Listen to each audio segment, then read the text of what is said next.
Live as light. Ephesians 5:8.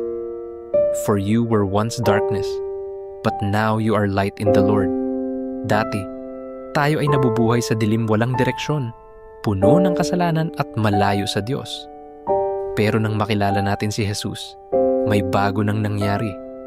Sabi sa Ephesians 5:8, For you were once darkness, but now you are light in the Lord.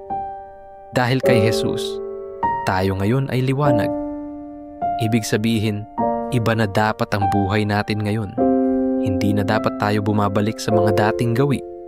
Tinawag tayong mamuhay bilang ilaw sa isang mundong puno ng kasinungalingan, kasamaan at kaguluhan. Sa salita, sa pag-uugali at sa desisyon natin, dapat makikita si Jesus.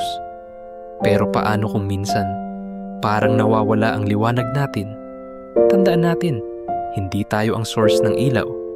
Si Jesus ang tunay na ilaw at tayo ay refleksyon lamang niya.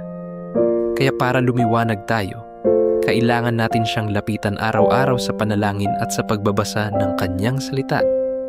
Hindi mo kailangang maging perpekto para maging ilaw.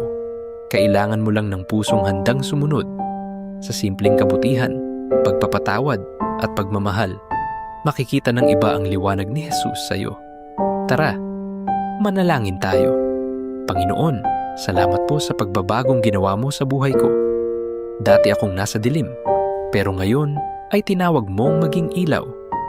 Tulungan mo akong mamuhay na may kabutihan, katapatan at pag-ibig na nagmumula sa iyo. Nais kong makita ng iba si Jesus sa buhay ko. Sa kanyang pangalan, Amen.